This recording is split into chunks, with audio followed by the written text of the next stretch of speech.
আপনারা সবাই জানেন বিশ্বের অন্যতম শক্তিশালী বিমান বাহিনীর অধিকারী মধ্যপ্রাচ্যের বিস্ফোরা वही खबर जिसका इंतजार हम सालों से कर रहे थे कि बांग्लादेश खुद का एक मिसाइल बनाने वाला है। आज तक हम आपको रिपोर्ट्स दे रहे थे कि बांग्लादेश फाइटर जेट्स बना रहा है, बांग्लादेश ड्रोन बना रहा है, लेकिन फाइनली ये खबर आ चुकी है कि बांग्लादेश खुद का एक मिसाइल बनाने वाला है। कुछ अर्सा पहले बात की गई थी कि बांग्लादेश में बहुत सारी यूरेनियम पाई गई है, इस यूरेनियम से बहुत सारी चीजें बन सकती है। क्या अब ये वही अमलात के ऊपर काम किया जा रहा है या फिर बांग्लादेश एक खुद का मिसाइल बना के दुनिया को बताना चाहता है कि हम किसी से कम नहीं है। इस रिपोर्ट में दिखाएंगे क्या मिकदार है इस मिसाइल्स की, कितनी रेंज है और कब तक ये बन सकता है। আপনারা সবাই জানেন বিশ্বের অন্যতম শক্তিশালী বিমান বাহিনীর অধিকারী মধ্যপ্রাচ্যের বিস্ফোরা ইসরায়েলের বাঘা বাঘা এয়ার ডিফেন্স থাকার পরেও প্রতিদিন এয়ার ডিফেন্স লেয়ার ভেদ করে ইসলামী ইরানের মিসাইল বৃষ্টি ঘটেছে ইসরায়েলের শহরে শহরে। ইসরায়েলের গর্ব সব মাটির সাথে মিশিয়ে দিয়েছে ইরানি মিসাইলগুলো। এমন নজিরবিহীন ঘটনা ইসরায়েল ওর গোটা ইতিহাসে কখনো দেখেনি। এখন সময় এসেছে বাংলাদেশের কয়েক রেজিমেন্ট কৌশলগত ব্যালিস্টিক মিসাইল ক্রয় করা, যেগুলোর রেঞ্জ ৩০০ কিলোমিটার থেকে ৭০০ কিলোমিটার রেঞ্জের মধ্যে হবে। যদিও বাংলাদেশ এমটিসিআর এর সদস্য নয়, তাই ৩০০ কিলোমিটার রেঞ্জের বেশি ক্রয় করা আপাতত পসিবল নয়। আর ৩০০ কিলোমিটারের বেশি রেঞ্জের মিসাইল কোনো দেশই বাংলাদেশের কাছে বিক্রি করবে না। এটা আন্তর্জাতিক আইনের পরিপন্থী। সাধারণত ২৯০ কিলোমিটার পর্যন্ত সবাই বিক্রি করে। এর বেশি রেঞ্জ চাইলে জয়েন্ট ভেঞ্চারে নিজেদের দেশে তৈরি করা ছাড়া কোনো উপায় নেই। বাংলাদেশ যদি আপাতত কয়েক রেজিমেন্টও ক্রয় করে তাহলে কৌশলগত শক্তি অর্জন করতে পারবে, যা বাংলাদেশকে যুদ্ধের সময় একটা বড় অ্যাডভান্টেজ দেবে। সেই ২০১৮ সালে বাংলাদেশ সেনাবাহিনী এক রেজিমেন্ট টাইপে এমএলআরএস বা শর্ট রেঞ্জ ব্যালিস্টিক মিসাইল কেনার জন্য অফিসিয়ালি ইভ্যালুয়েশন নোটিশ জারি করেছিল। এসব মিসাইলের রেঞ্জ চাওয়া হয়েছিল ২৮০ কিলোমিটার।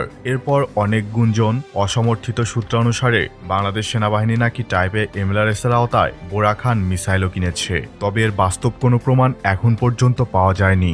আগামী ৮ তারিখে বাংলাদেশ সফরে আসছেন তুরস্কের ডিফেন্স ইন্ডাস্ট্রির প্রধান হালুক গরগুন। বাংলাদেশ যদি তাদের ভৌগোলিক অবস্থান বিবেচনায় তুরস্ক থেকে এই সময়ে কিছু ক্রয় করার ইচ্ছা পোষণ করে, তার মধ্যে সবচেয়ে বেশি এগিয়ে থাকবে বোরাখান শর্ট রেঞ্জের ব্যালিস্টিক মিসাইল। আইডিএফ ২০১৯-এ বাংলাদেশ সেনাবাহিনীর ডেলিগেশন টিম তুরস্কের নির্মিত বোরা এসআরবিএম পরিদর্শন করেন। সেনাবাহিনীর টাইপে এমএলআরএস হিসাবে টার্কিশ বোরাখান এসআরবিএম অন্যতম সেরা অপশন। বোরা হলো একটি কৌশলগত ব্যালিস্টিক ক্ষেপণাস্ত্র যা তুর্কি রকেটসান কোম্পানি তৈরি করে থাকে।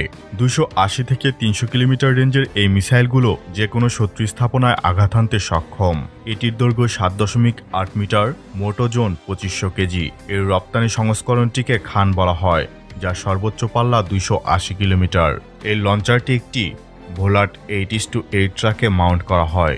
মজার বিষয়, বোরাখান প্ল্যাটফর্মের ওপর যে মিসাইলগুলো আছে সেই মিসাইলগুলো বাংলাদেশ সেনাবাহিনীর ব্যবহৃত কামাজ মাল্টিক্যালিবার লঞ্চার প্ল্যাটফর্মেও বসানো সম্ভব। তবে তুরস্কের বোরাখান মিসাইল ছাড়াও চাইনিজ অনেকগুলো ভালো অপশনও রয়েছে সেনাবাহিনীর হাতে। চীনের SY-400 ballistic missile, AR-3 missile, A-300 MBRL ভালো অপশন। তবে টার্কিশ কিংবা চাইনিজ যেটাই হোক, এগুলো লোকালি প্রডিউস করার প্ল্যান্ট না থাকলে লাভ নেই। আগেই বলেছি, ইসরায়েলের দুনিয়ার সেরা এয়ার ডিফেন্স রয়েছে, তবুও তারা ইরানের কাছে হারতে বসেছিল কারণ তাদের মিসাইল ভান্ডার শেষের দিকে চলে এসেছিল।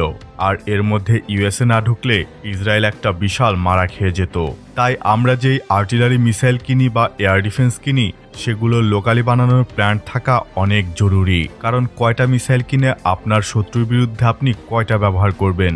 তুরস্ক বাংলাদেশের সাথে যৌথ উৎপাদনে যেতে আগ্রহী, হয়তো সামরিক দিক থেকে আমাদেরই আগ্রহ কম। আপনার কি মনে হয় জানিয়ে দেবেন নিচের কমেন্ট বক্সে।